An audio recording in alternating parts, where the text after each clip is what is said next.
quick story. Just like I'm old, as you can tell, and I was probably, I don't know, 5, 6 years old when E.T. came out. My mother took me to that, and the beginning of the movie, if you all don't remember, is just men running through the forest with flashlights and this crazy-looking, scary monster going like through it. So that's all I really remember when I got home. And the only time in my life I had sleep paralysis. I woke up, E.T. was in the fucking corner. And the flashlights? No flashlights, just E.T. standing there with his little neck going up. And like he started walking, and I got covered. The last thing I could do was cover my face with my covers. And I swear to fucking Christ, you felt like the bed, like E.T. getting up on it. No. Like I'm still a little scared when I watch E.T. Well, it's funny you mentioned the flashlights because one of my first dreams was people like with flashlights, pointing at me and then the stabbing. That's the other thing you really brought into like my mental illness warehouse, look like here, like wheelhouse, is that like generational trauma and learning things about our family that explain the way they were to us after they're gone, and not being able to have that discussion and the physical manifestation of that. Like, was that part also personal, or is that just an expansion? We don't have to do therapy here, unless you want to. No, for sure. That's a great question. So when I started writing this movie, I was actually going through a phase of a very good friend of mine who just lost her dad.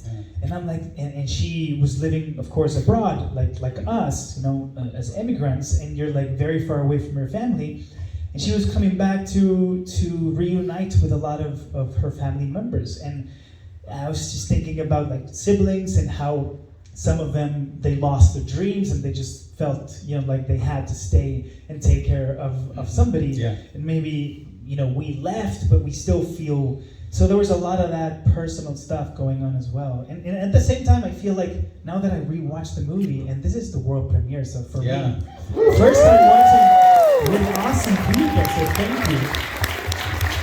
But I wonder, like, how many movies, like ghost movies, have we seen where the ghost is actually a poor, good person? Like, I feel like we don't, well, you know, the ghosts are the bad people, and she's like, poor lady. Like, this family is fucked up. She just wanted a job. I know, right? She just wanted a good life, and then she ended up with that family. This is the third time I've seen this movie, so like I'm getting a little more into the nuances now, and I'm doing therapy again. If you know me, it all makes sense. But like the Erica character is so fascinating to me because we get a little bit of her past when she had purpose in caring for her father, and that was her whole identity. And then there's part of this movie in the middle where she has no one to take care of, and she's super bitter and angry. And then as soon as her little sister needs her and she goes back into this caring mode, she's super like motivated and kind. And it's just like that people-pleasing affirmation loop. I just like, if you could talk about that as a character, like that was fast, especially this time, like fascinating to me. I feel like Erica is really one of the, it's more like the hero in a way, because you see the change and the shift between somebody who's very, or feels very bitter, and then you kind of understand why, but then she turns around by the end. And she takes time to get there, you know, with all the grieving that she's been doing. So I think that's why she takes so much time to say, hey, this also happened to me. Yeah. You know? Yeah. I just find it fascinating, like the people, maybe me, but like that really have found their identity in like serving others, and then when you don't have that other to serve, like what is your life? Yeah. Welcome to therapy, like 201. But it was funny that you mentioned it, because that scene where she talks about like how she stopped, you know, studying and going to university and wanted to become, you know, a doctor. Everybody in the set where we were filming, she finished that monologue, and everyone like, shit, that happened to somebody I know or to me. Yeah. So it's interesting. There's two moments that hit me in that movie, and one was that monologue. The other guy is when the dude catches on fucking fire. Like, talk about that. Like, that was like where I'm like, oh, this movie is taking some big swings. Yes, yeah. So as you say that, also it was a movie with a very small budget. And I knew VFX and CGI was not a thing that I was gonna want to do at the end, because I edited the movie and I'm like, I'm probably going to color correct it as well. So we don't have money for that. And I really want the movie to look freaking great. So what can I do practically to have this scene really, portray as what I wanted it to be? And I'm like, I'm just going to burn somebody on fire. For real. Yeah. Yeah. Right?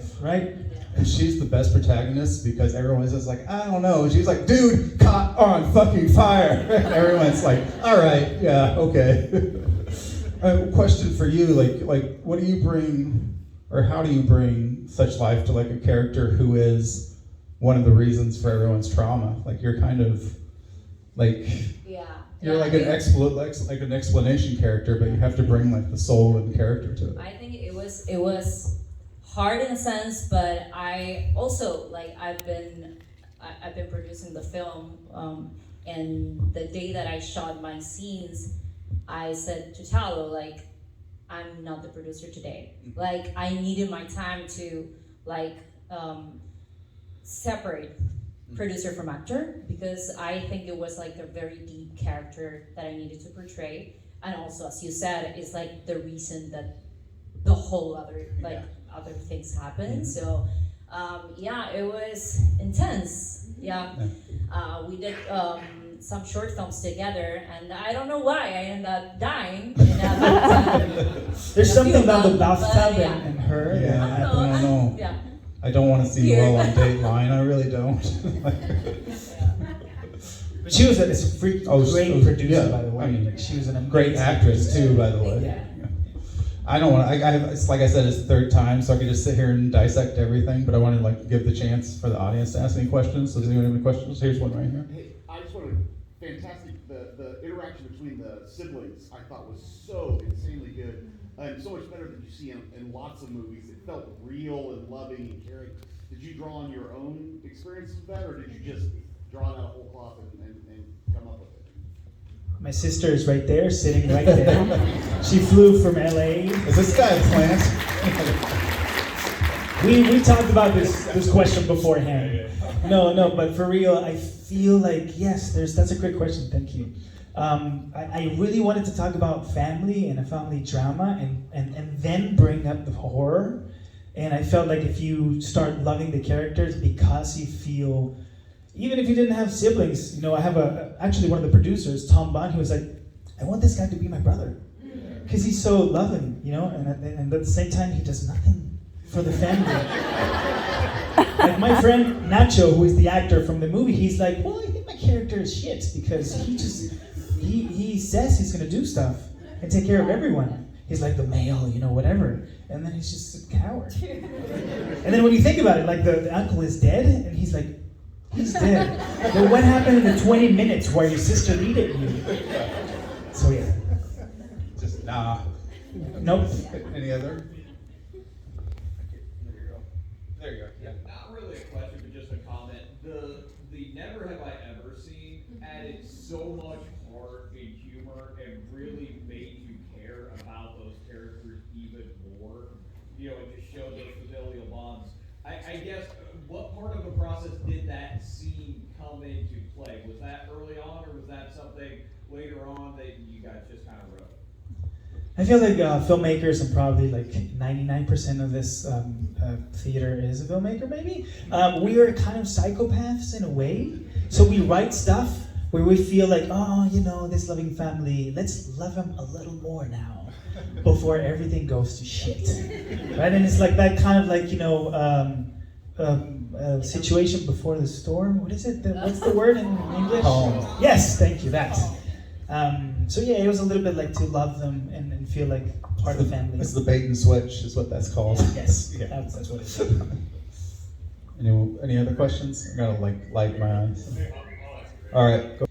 Connected to the last part of the question, I've been dreaming of making movies since I was a kid. My parents are actors, so I've been kind of like in the movies, world forever. But also knowing that it's so hard today to make a movie. And this happened, like I started writing the script when a big movie for me was about to happen. And I was like, oh, Hollywood, the Hollywood dream, whatever. And it kind of didn't. And I was like, maybe I just have to go back and just write my own freaking movie and shoot it with, $10 back in Argentina with my family, with my friends. And that's what kind of got me going. And I talked about the script with a few friends, and some of them were producers, and they're like, are you really gonna do it with $10? Maybe we could get a little more money to make this film, right?